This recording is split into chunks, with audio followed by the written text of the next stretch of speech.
The story begins with our hero kneeling in the middle of his college campus, offering flowers to Julia. He has chased the campus beauty for 3 years, but she gives him the same excuse once again.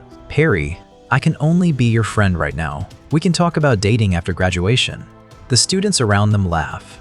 Julia has been postponing him since high school, first until college, then until the second year, and finally until the third. Yet Harry kept paying her tuition, covering her expenses, and returning no matter how badly she treated him.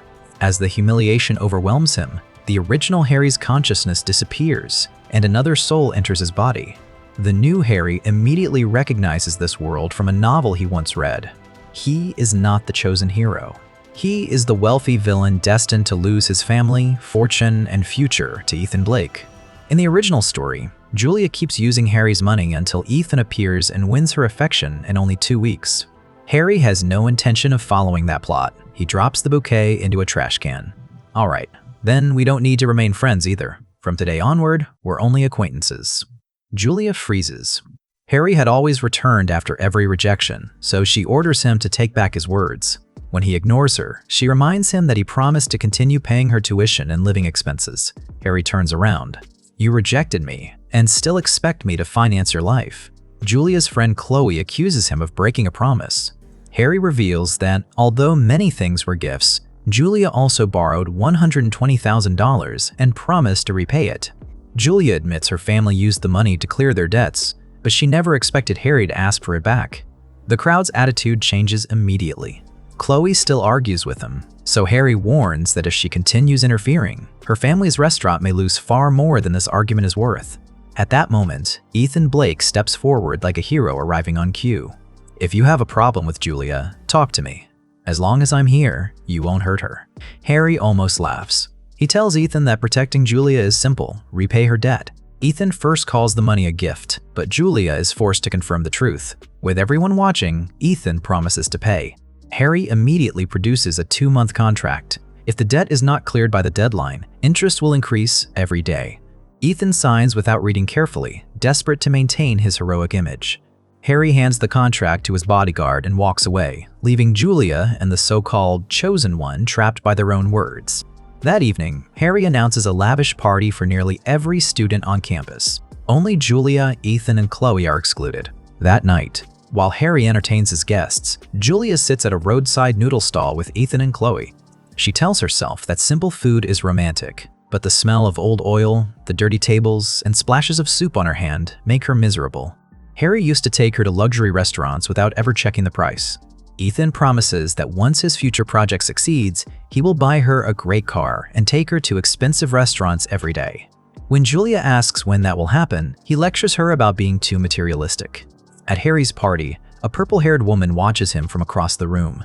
She is Vanessa Hart, the owner of Dream Bar. In the original story, Vanessa became one of Ethan's supporters and even allowed him to use her bar for free. Harry quietly decides that he must block that future path before Ethan can reach her. One of Harry's bodyguards asks whether he has truly moved on from Julia. Harry replies that beauty is the only thing Julia ever offered him. When another wealthy student asks about his next target, Harry names Evelyn Sterling, the eldest daughter of the Sterling family. The people around him immediately become nervous.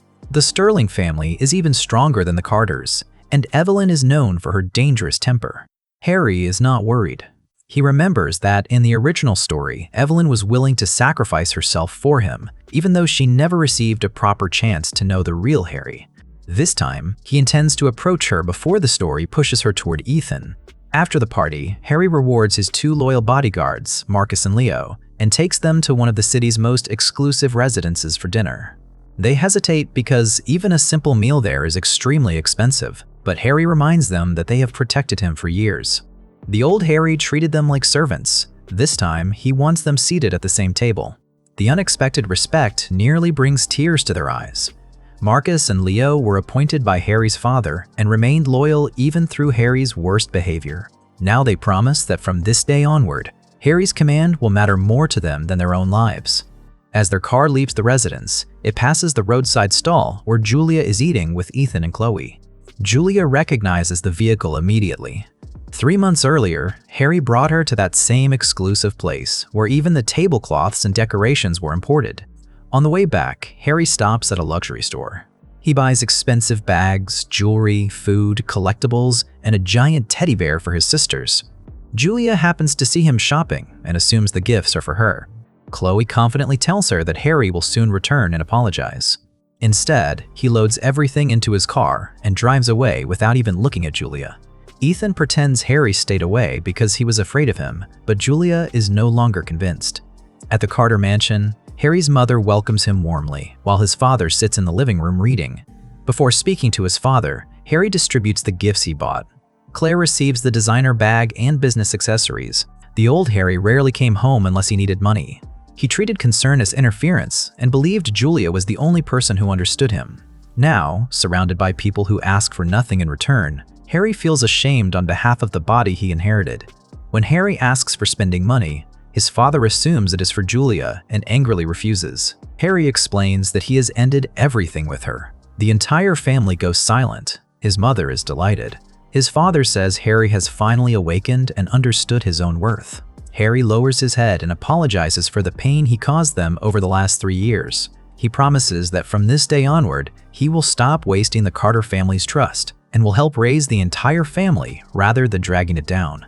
His father studies him for a long moment before accepting the change. The result is enough. His son has finally returned home with clear eyes, while his sisters are relieved that Julia will no longer control his life. His eldest sister Claire hugs him and promises to find him someone 100 times better than Julia. But Harry tells them he already has someone in mind, Evelyn Sterling. His father is startled. The Sterling family is even more powerful than the Carters, but Claire immediately supports him and transfers a huge amount into his account as a gift. Harry stares at the note in disbelief. For the first time, he fully understands how much his family loves him. The next morning, the campus is still discussing Harry's sudden change. Some students insist that he has truly abandoned Julia, while others believe he will return within a few days. Julia is confused as well. She remembers how easily she held Ethan's hand after knowing him for only a few weeks, even though Harry had spent years proving his devotion. For the first time, she begins questioning whether she made the right choice. Harry then enters class carrying an expensive breakfast box. Julia watches him approach and prepares to forgive him, certain that his rebellion is over. Harry walks straight past her and places the food in front of Evelyn. "It's still warm. Would you like to eat with me?" Evelyn can barely believe it. She has liked Harry for a long time, even while watching him chase Julia.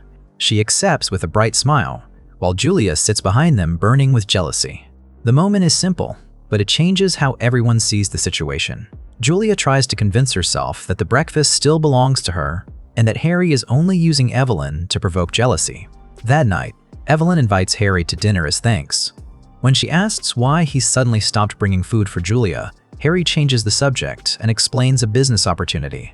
He knows that the government will soon announce a major development project near an abandoned district. Land prices there will soar, and he wants Evelyn to invest with him. She does not even ask about the expected profit. Instead, she gives him a gold card containing 50 million and tells him that the password is his birthday. If he needs more, right. While Evelyn trusts him before he has proven anything. He promises that he will never let her lose. Car, home, and restaurant loans become impossible to pay. Chloe still believes Ethan will save them. Ethan arrives proudly and announces that no customer can resist his cooking. His system grants him expert culinary skills, and soon the smell of fresh dumplings spreads into the street. A hungry passerby orders 30 portions. Harry's men offer him $9,000 to buy nothing from the restaurant for a month. The man accepts so quickly that Ethan barely has time to protest. More people follow the aroma, and each one makes the same choice. Weeks pass. Chloe's family becomes desperate, and Ethan decides to fight Harry's guards. His secret system rewards him with advanced combat ability, allowing him to defeat the first group. Feeling invincible, he challenges Harry to a fair fight in front of everyone. Harry is sitting inside his car with Claire. His sister makes one small gesture, and more than 100 Carter guards appear. Ethan screams that it is cheating, but Harry only lowers the window. "I have money, influence, and loyal people. Why would I fight you alone?" Ethan is overwhelmed within minutes. Harry offers him money for the hospital, but Ethan refuses and swears that he will surpass him within 30 years. He loses consciousness before finishing the sentence. Harry calmly puts the money away, saying he will use it to buy another gift for his sister. Chloe begs Julia to persuade Harry to stop targeting her family. Julia dresses carefully. convinced that Harry will surrender the moment he sees her. On campus, she finds him near a tree, but before she can reach him, Evelyn arrives in a Lamborghini. Julia assumes Harry bought the car for Evelyn and becomes furious that he never gave her anything so grand. She offers Harry a date in exchange for forgiving Chloe. The surrounding students gasp, expecting him to accept immediately. Harry refuses without hesitation. If Chloe and Ethan want mercy, he says, they can kneel and apologize themselves. Chloe's father, however, has no pride left to protect. With loans piling up and the restaurant close to collapse, he orders Chloe to apologize. Chloe goes to Harry, bows her head, and admits she was wrong. She even begins removing her clothes in desperation, promising to do anything if he spares her family. Harry recoils and orders her to get dressed. He only wanted her to understand that actions have consequences. Since she has apologized sincerely, he withdraws his people. The mercy shocks Chloe more than cruelty would have. Harry could have destroyed her completely, but he chose not to. For the first time, she questions everything Ethan and Julia told her about him. Harry then meets a property broker beside an unfinished building that has stood abandoned for years. The broker assumes he wants only the structure, but Harry asks for every surrounding plot as well, the entire district. The full purchase will cost more than $30 million. The broker privately laughs at the rich fool spending so much on ruins that no sensible buyer wants. Harry knows better. In the original story, Ethan used this exact property to make his financial comeback after several failures. Now the building and all the future development land belong to Harry. Next, Harry turns his attention to Dream Bar, another business Ethan originally gained through the favor of its owner, Vanessa Hart. Before approaching it, he discusses the idea with Evelyn over dinner. She has visited the place and likes its atmosphere. The moment Harry says he might buy it, she transfers $5 million and promises to send more if necessary. Harry laughs that she trusts his instincts too easily. At another restaurant, Julia discovers that no one in her group has brought enough money to cover the bill. One friend tells her to call Harry because he always paid for everyone in the past. Julia sees it as a perfect opportunity to test whether he still cares about her. She messages Harry and asks him to pay. His reply contains only 2 words, "Get lost." Julia stares at the screen in disbelief. Until that moment, some part of her still believed Harry's rebellion would end whenever she needed him. Vanessa initially mistakes Harry for a troublesome rich playboy and refuses to serve him anything except water. He asks for a cocktail, then a beer, and finally wonders aloud what kind of bar serves neither. Vanessa tells him that customers like him can drink water or leave. Harry starts to leave without arguing, and that is what makes her reconsider. A spoiled heir should have threatened her. This man simply wanted to try the drinks he had heard were unique. Embarrassed, she calls him back and personally mixes something for him. A group of drunk men soon enters and harasses her. Harry's guards deal with them in seconds. Vanessa offers him free drinks as thanks, but Harry says he came for business. He offers $10 million for the bar, several times its value. Vanessa nervously asks about the hidden condition, expecting something indecent. Harry gives her only one. The money must remain hers. She cannot lend it away or invest it in anyone else's project. In the novel, Vanessa handed the bar and most of her savings to Ethan after only a few flattering conversations. Harry wants her future secured before the system can influence her. Vanessa is stunned by how badly she misjudged him and accepts the deal. She then invites Harry to celebrate with a private drink, only to be politely rejected. After he leaves, she checks the agreement 3 times. The sale is genuine, her position is protected, and no humiliating hidden demand exists. Harry paid more than the bar was worthwhile, making sure she could not throw the money after a stranger. That strange mixture of generosity and control stays in her mind long after closing time. Ethan receives a new mission from his system. He must visit Vanessa, charm her, and hold her hand. The rewards include cash, charm points, and master-level bartending skills. Ethan interprets the mission as proof that Vanessa is another woman assigned to his future. It never occurs to him that approaching a stranger with absolute entitlement might repel her. Certain that destiny has selected Vanessa for him, Ethan walks into Dream Bar and asks her to buy him a drink. When she refuses, he cycles through every tactic the system previously rewarded: confidence, teasing, heroic promises, and finally a business proposal. None works because Harry's arrival has already changed the conditions of the story. Vanessa looks him up and down. "Do I even know you?" Ethan quickly changes his approach and offers to manage the bar for a month, promising to double its profit. Vanessa thinks he is either a fraud or an idiot and orders the staff to remove him. Ethan fights them, only making the situation worse. When Harry arrives to finalize the transfer, Vanessa immediately leaves Ethan and attends to the actual owner. Ethan insists that Harry must be blackmailing her. Vanessa calls him insane and throws him out. Instead of accepting that he behaved badly, Ethan convinces himself that Harry has trapped another innocent heroine and that one day he must rescue her. Julia arrives soon afterward, still believing the bar was purchased as a surprise for her. She asks to speak with Harry alone, but he says he has no time. Ethan tries to pull Julia away, claiming he is protecting her, and Julia snaps that they are not close enough for him to act possessive. A red Ferrari then stops outside. Evelyn steps out, drawing everyone's attention. Ethan forgets Julia at once and tries to flirt with the new beauty. Evelyn's guard knocks him down before he can get close. Julia watches in disgust. Only seconds earlier, Ethan tried to hold her hand. Now he is chasing another woman in front of her. Harry ignores the entire scene and leaves with Evelyn for dinner. Ethan is taken back to the hospital, where several girls gather around him. Instead of questioning why he approached Evelyn so shamelessly, they praise him for standing against Harry and the Carter family. Their sympathy protects his pride. Ethan decides that every woman turning away from him must be under Harry's influence, and every defeat only proves that he is a noble hero being targeted by a powerful villain. The next day, Harry sends Julia a short message asking her to meet him. Julia assumes he regrets rejecting her and arrives full of confidence. Harry does not ask for reconciliation. He offers her a promotional job at Dream Bar. She will wear a themed outfit near the entrance, welcome customers, and occasionally serve drinks. Everything will remain safe and professional. Julia is insulted until Harry mentions a salary. Since losing his support, she cannot even afford next semester's tuition. She expects a fortune because of their history, but Harry offers $8,000 per month plus commission. Julia calls it humiliatingly low, even though her friends later tell her it is far above what most graduates earn. At first, Julia insists that one of Harry's meals costs more than her monthly pay. Her friends remind her that ordinary people cannot compare wages with a wealthy heir spending. One of them says her own graduate brother earns less after 3 years of work. Another asks whether Harry is still hiring because she would accept immediately. Hearing envy instead of sympathy forces Julia to reconsider the offer. They envy the offer and call it a dream job. One friend suggests Harry must still love her or he would never pay so much. Julia's anger vanishes. She decides the job is a secret test. If she works hard, earns her own money, and buys Harry a gift, perhaps he will accept her again. Ethan hears about the contract and storms over, accusing Harry of forcing Julia to work in a revealing outfit. Harry points out that Julia applied willingly. Ethan offers to pay the cancellation fee, but when Harry names the modest penalty, Julia becomes furious with Ethan instead. She refuses to quit and tells Harry to prepare the contract. Ethan cannot understand why another chosen heroine is voluntarily moving toward his enemy.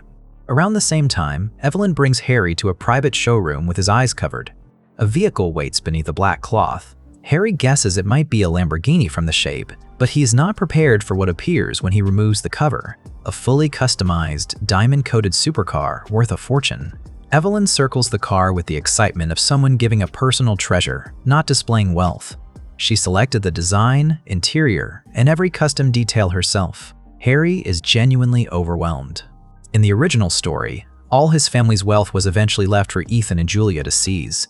Now, the person who loves him is helping him build something greater. Harry and Evelyn drive through the city as people film the shining supercar. They stop at a photo studio and take a close picture together. Evelyn looks at the image and silently promises that Julia will never receive another chance to throw away the diamond she once possessed. Dream Bar becomes crowded after Julia starts working there.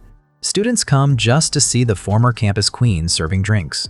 Some wealthy customers request Julia's table specifically, turning her name into free publicity and raising her commission. Julia notices the guards watching the entrance and imagines Harry arranged them to protect her personally. In reality, Harry is simply protecting his investment. She reads every normal business decision as proof that he still loves her, because accepting the truth would mean admitting that Harry's world now moves perfectly well without her. His next target is Sophie Miller, a black-haired student trying to open a collectible doll and figure shop. In the original novel, a campus bully named Jake Turner blocked her permits and harassed her until Ethan rescued her. Sophie then became another loyal member of Ethan's circle. Harry first finds Sophie being cornered by Jake's men. They occupy every seat around her in class, block her path after school, and threaten to keep her shop permits frozen unless she accepts a date with Jake. Harry offers to help, but because of Ethan's stories, Sophie assumes Harry has bad intentions too. To her, Jake is an open bully, while Harry is a richer, more polished version of the same danger. She warns him to stay away and runs to Ethan, who immediately charges into Jake's territory and challenges the entire gang. At first, Ethan's system-enhanced combat skills make him look impressive. He defeats Jake and warns him never to bother Sophie again. Then Jake's full backup arrives. Ethan refuses to retreat, declaring that a true hero never fears numbers. Minutes later, he is beaten and photographed on the floor. Jake sends the picture to Sophie and threatens to give her the same treatment if she does not beg him for mercy. He is sent back to the hospital yet again. The next day, when she again coming out from the academy, Harry steps in when Jake's men later corner Sophie again. After his guards remove them, he offers to discuss an investment over coffee. Sophie assumes he is inviting her on a date and launches into a list of warnings. She will choose the location, she will watch her drink, and she will keep Ethan updated at all times. Harry stares at her, baffled, then walks away. Sophie realizes too late that he only wanted to discuss her shop. Now embarrassed and desperate not to lose a powerful investor, she chases him. She offers coffee, drinks, even a ridiculous promise to wear black stockings if he will forgive her. Harry tells her to stop imagining things. He has no interest in what she wears. However, her business has potential, so he will buy the shop and keep her as its manager. He offers a generous salary plus commission and promises to handle both the permits and Jake. Sophie is stunned. Her shop has not even opened, yet Harry is willing to invest and keep her as its manager. The salary is higher than the unfinished shop could currently earn, and the added commission gives her a reason to make it successful. For the first time, someone is treating her dolls and figures like a real business rather than a childish hobby. She signs the contract and tells Harry that Jake is the final obstacle. That night, Harry walks into Jake's bar with Sophie behind him. Jake recognizes the Carter family name and immediately changes his attitude. Harry gives him one warning. If he bothers Sophie again, the consequences will be far worse than a fight. Jake bows and lets them leave. Sophie is amazed that a problem Ethan could not solve with his fists disappears after one sentence from Harry. She rides back with him and slowly begins to realize that wealth and influence are not automatically evil. What matters is how a person uses them. Jake, however, complains after Harry leaves and orders several tough contacts to ambush him. Those men turn out to be loyal to the Carter family. Instead of attacking Harry, they teach Jake a painful lesson. At the same time, Evelyn quietly puts pressure on Jake's family companies until multiple contracts are canceled. Jake wakes in the hospital to find his father furious. Their business is collapsing, and his father orders him to apologize to Harry. Jake finally kneels, admits everything, and begs for mercy. Harry is surprised by how much damage Evelyn caused on his behalf, but when he asks her about it, she first pretends not to know Jake. Under Harry's gaze, she shyly confesses, "I saw him threatening you. I was worried. Are you angry that I interfered?" Harry thanks her instead. Evelyn brightens and promises that next time she helps him, she will report it first. Harry can only wonder how someone so beautiful, powerful, and considerate could have loved the original Harry without ever being noticed. With Sophie's permits approved, Jake and his gang begin calling her Mrs. Carter whenever they see her. Sophie immediately suspects Harry ordered it and sends him angry messages, only to discover that he has already blocked her after their earlier misunderstandings. Soon afterward, Harry is playing games with Evelyn at an arcade. Evelyn proudly asks whether he noticed her last shot, but Harry has been distracted while thinking about Ethan's remaining supporters. Annoyed that he was not watching, she chooses his punishment. Harry must take her to the seaside. He agrees at once, promising that he would take her 10 or even 100 times as she wanted. Meanwhile, Ethan returns to campus, determined to recover everything he believes Harry stole from him. His system immediately releases a new mission involving Sharon Hayes, another wealthy student. He must pinch her cheek and kiss it for separate rewards. Ethan finds Sharon on her way to the library and quickly takes her hand. Because the system has already raised her favorability, she reacts with excitement instead of suspicion. She praises Ethan, criticizes Julia for turning back toward Harry, and asks whether he needs money for his game project. Sharon offers him part of her monthly allowance. When Ethan accepts, she happily says that if it is not enough, she can even take more money from her father. Ethan thanks her and acts as if another resource has naturally appeared because he deserves it. The scene then returns to Harry and Evelyn at the seaside. As they look across the water, Evelyn asks what Harry would do if powerful people tried to stop them from being together. Harry says he would fight them, and if they were stronger, he would simply become stronger than them. His answer is enough for Evelyn. On the drive home, Harry thinks about the difference between their families. The Carters are wealthy, but her background belongs to a much higher circle. Harry quietly decides to make the Carter family 100 times stronger, until no one can question his right to stand openly beside her. After that, Harry turns his attention to Emily Harper, a sheltered young heiress whose family gives her a large monthly allowance and an emergency card worth $1 million. In the original plot, Emily handed that emergency money to Ethan, helping fund his game project. Harry intends to stop it from reaching him. Emily has one weakness. She is obsessed with street food, which her strict parents never allow her to eat. Harry finds her staring at an egg roll stall from a distance and buys one. When he offers it to her, she assumes he drugged it, even though she watched the vendor prepare it. Harry shrugs and eats it himself. The smell nearly breaks her resolve. She refuses again when he buys a second roll, so Harry calmly eats that one too. Emily watches in silent agony until Ethan arrives to rescue her. Ethan takes her away without noticing that her eyes remain fixed on the food. The same thing happens the next evening. Harry buys dumplings, rolls, and snacks. Emily rejects every offer while her stomach growls, convinced that accepting food from a supposed villain will somehow corrupt her. Harry never pressures her. He simply names each dish, comments on how good it tastes, and eats it within her line of sight. Emily considers this psychological warfare. Ethan arrives and drags her away again, proudly claiming he understands her better than anyone. Emily keeps glancing back at the dumpling stall. Ethan never once asks what she actually wants. On the third day, Emily declares she would rather starve than accept anything from Harry. He begins eating in front of her, and she explodes at him for not sharing the food she just rejected. Harry decides she is impossible and leaves. On the fourth day, he buys another egg roll but walks past without offering it. Emily finally breaks. She calls after him and demands to know where he is taking her roll. Harry reminds her that she refused him 3 days in a row. Embarrassed, she apologizes and asks for it. Harry tells her to buy her own, but she cannot use her family card without her parents seeing the purchase. Desperate, she offers to trade private photographs. Harry says he has no desire to damage his eyes. That rejection hits her pride harder than anything else. Fine, she snaps. What do you want? If I can do it, I'll do anything. Harry finally makes his offer. Emily will transfer her monthly allowance to him, and in return, he will buy her as much street food as she wants. She thinks about the choice for only a moment. Money is merely colored paper, dumplings are real happiness. She signs the contract. After one bite, Emily's eyes light up. The food is inexpensive and ordinary, yet to someone raised under endless restrictions, it tastes like freedom. She tries every item in the bag, declaring each one better than the last. Harry leaves her happily eating while he celebrates privately.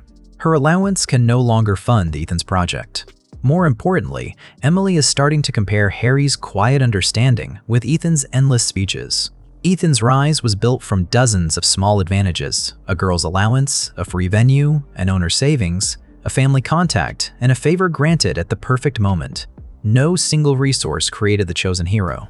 The original plot simply arranged for every resource to fall into his hands. Harry is dismantling that chain before it can form. The next morning, Ethan hears that Emily was seen with Harry and confronts them at the campus gate. He dramatically stands in front of Emily and promises to protect her. She tells him that no one threatened her. She only wanted dumplings. Ethan refuses to believe her and grabs her hand, insisting Harry has manipulated her. Emily finally shouts at him to stop. Harry has done nothing wrong. Still convinced that he is the hero, Ethan tries to attack Harry and is quickly restrained by the bodyguards. Harry still wants to make sure Emily never gives Ethan the emergency money. He remembers another important detail from the novel. Emily has dreamed since childhood of seeing the ocean beneath a moonlit sky. Her parents were always too busy to take her. In the original timeline, Ethan fulfilled that dream and received the emergency card in gratitude. Harry messages Emily and asks whether she is free for a beach trip. She is delighted, but decides to test his sincerity. She claims to be busy, expecting him to beg or ask again. Harry simply replies, "All right," and makes other plans. The next day, Emily approaches him and announces that her schedule has opened, but Harry says he is now busy. She demands snacks instead. He walks away, then returns only long enough to hand her the food he promised under their contract. "I said I would cover your street food, and I keep my promises. See you later." Emily stands there holding the bags, more confused than ever. Harry provides exactly what he promises, but he never chases her when she plays games. Moments later, Evelyn arrives wearing a beautiful dress instead of her usual campus clothes. She admits she tried Julia's style because she thought Harry might like it. Harry is touched by the effort and asks whether she wants to visit the beach that evening. Evelyn accepts immediately, without tests or conditions. Under the moonlight, Harry and Evelyn walk beside the water, talk quietly, and take several close photographs together. The peaceful trip brings them closer without either of them needing to make a grand confession. Their pictures spread around campus. Julia sees them while working at Dream Bar and begins to cry. For 3 years, Harry gave her devotion, gifts, patience, and protection, and for the first time, Julia understands that she may have truly lost him. Sophie also sees the photograph and realizes that Harry never returned to her shop after solving every problem. Emily sees it and regrets rejecting the invitation. She calls Harry and asks to visit the beach the next night, even threatening to go with Ethan if he refuses. Harry answers with one word, no. The next day, out of spite, Emily asks Ethan to take her instead. He apologizes and says he is busy with another girl, but promises to do it someday. Then he leaves Emily standing alone. Furious, she contacts Harry again and offers him money for the trip. Harry demands $1 million, the exact value of her emergency card. Emily bargains desperately, but he refuses to lower the price. Finally, she remembers what Ethan has actually done for her, nothing. He is surrounded by girls and constantly postpones her wishes. She agrees to Harry's price. That night, Harry drives her to the beach. Emily closes her eyes beneath the moonlight and turns around, expecting him to confess romantic feelings. Harry is nowhere near her. He is sitting at a distance handling business on his phone. His message says she can tell him when she is ready to leave. Emily stamps her foot, furious that even after paying a fortune, she cannot make him flirt with her. Yet the trip still fulfills her childhood dream. Harry takes her home in an old car instead of one of his supercars. Emily assumes the Carter family may be facing financial trouble and concludes that Harry genuinely needed the money. That misunderstanding ensures she will not give Ethan another cent. Soon afterward, Ethan finally transfers Julia's loan payment to Harry and orders him to stop bothering her. Ethan expects Julia to quit Dream Bar now that the debt is cleared. Julia replies that she enjoys her work and tells him to stop messaging her. She never liked him, she says. Ethan stares at the screen and blames Harry for everything. The next day, when Ethan later offers to take Emily to the beach, she coldly refuses and reminds him that they are only friends. Harry arrives carrying egg rolls, and Ethan immediately threatens him again. Irritated, Emily orders Ethan to leave. Then, partly to provoke him, she invites Harry to visit her home that weekend and show him some of her outfits. Harry accepts because he wants to meet Emily's father and prevent any future investment in Ethan's company. Emily had only meant to shock Ethan, so she becomes nervous when Harry seriously arrives on Saturday. She is dressed carefully and reminds him that they are alone, but Harry immediately asks her to call her father. Emily offers to spend time together, play games, or show him the outfits she mentioned. Harry refuses every suggestion and repeats that he came only to discuss business. Frustrated, Emily goes upstairs and returns in a cute cat-themed costume with a small bell around her neck. Harry's only response is to ask whether her father is coming. Humiliated, Emily storms back upstairs.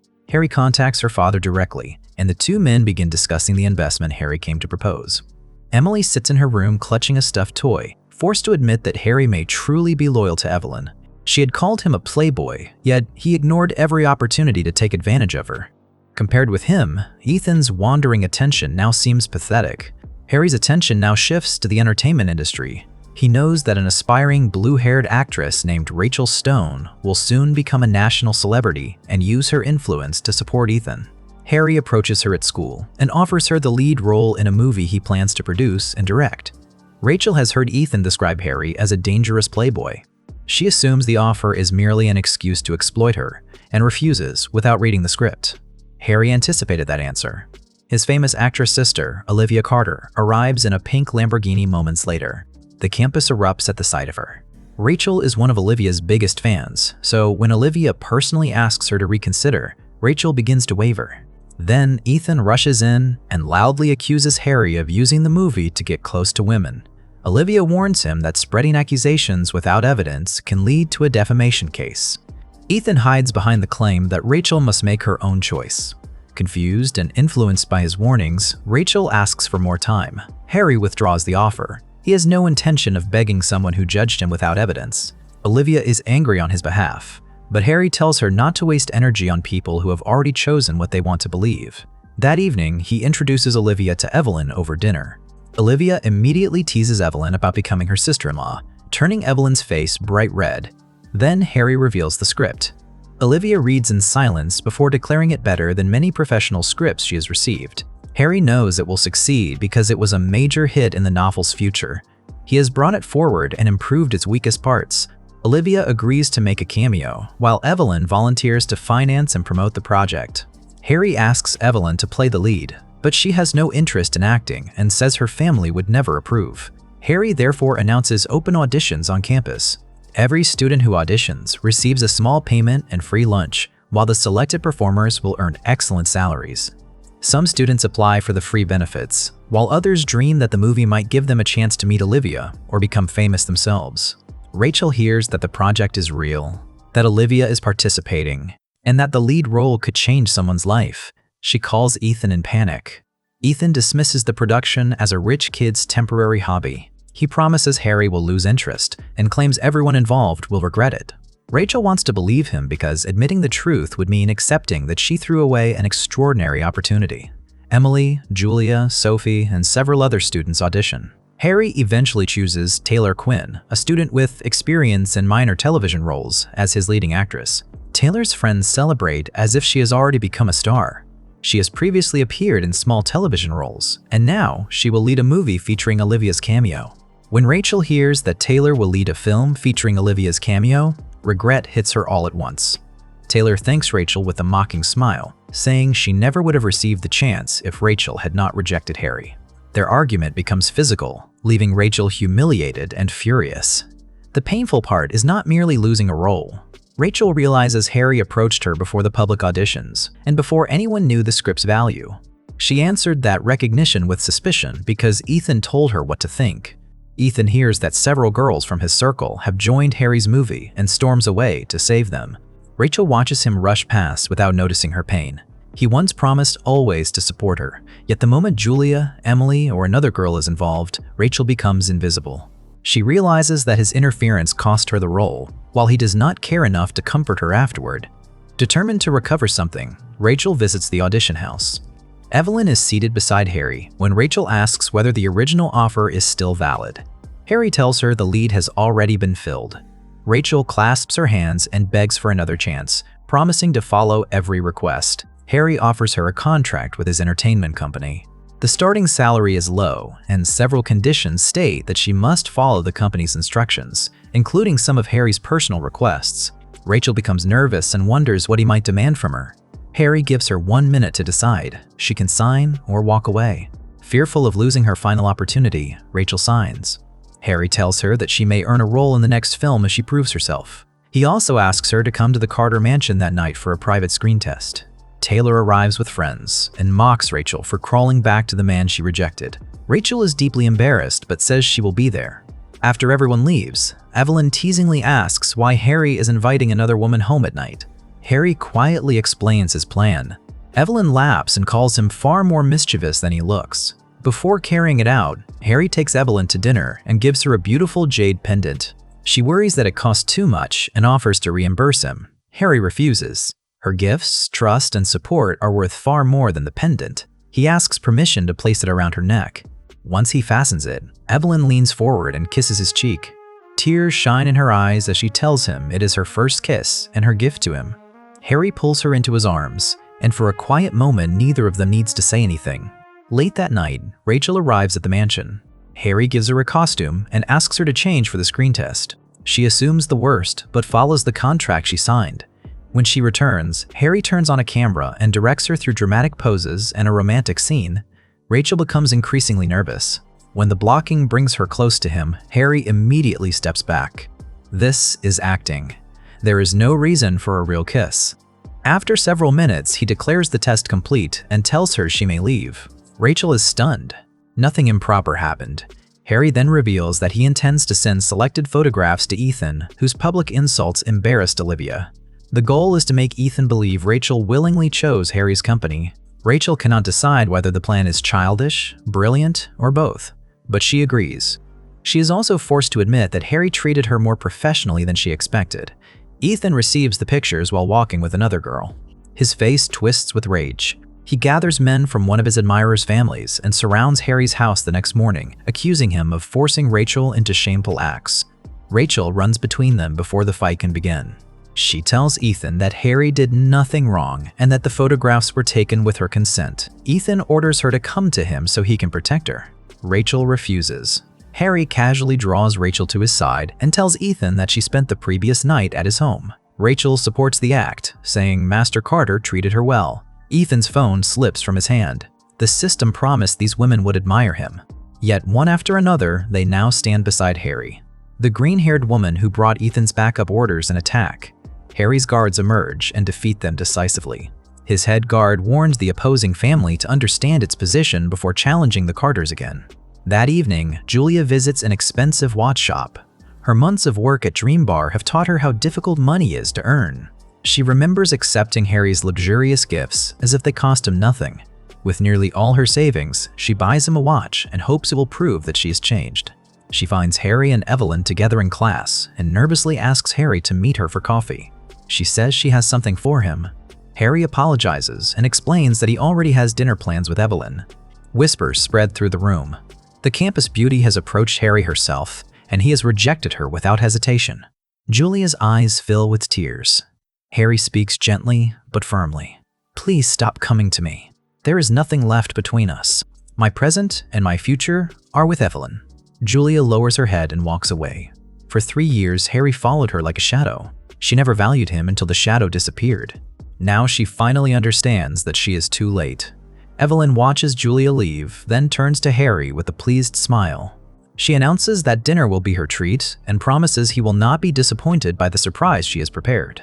Harry's curiosity immediately replaces the tension in the room, and the two leave together. Across town, Ethan opens his eyes in the hospital.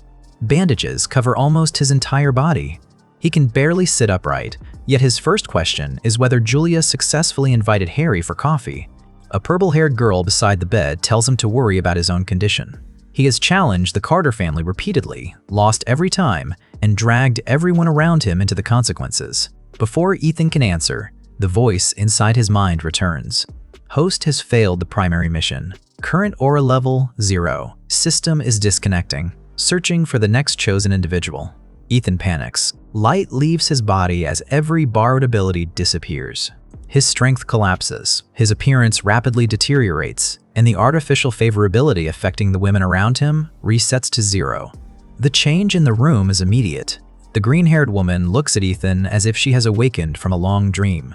She cannot understand why she followed a broke, reckless man who collected women around him while constantly claiming to love each one. When Ethan asks for her family's support against Harry, she pulls away. Who are you to ask me for anything? You have no plan, no power, and nothing capable of challenging the Carters. Never contact me again. She leaves. Ethan turns desperately to the others. The orange-haired girl remembers an urgent appointment and follows her. A white-haired girl accuses Ethan of telling her that she was his only love while maintaining an entire harem. She ends their relationship on the spot. Finally, the purple-haired woman says that continuing this war would be the same as volunteering for destruction. She wants no part of it. Ethan screams for everyone to leave, but the moment the room empties, the full truth lands on him. Without the system, he has no special talent, no loyal supporters, and no heroic destiny. Harry, meanwhile, is about to enter his car when a glowing interface appears before him. Urban counterattack system activated. I will help you become the greatest hero, reach the top, and rule the world. Harry looks at it without interest. He has already seen what happens when a man lets a system replace judgment, effort, and character. I don't need you. Find someone else. I can live by my own ability. He presses the accelerator, and the interface disappears behind him.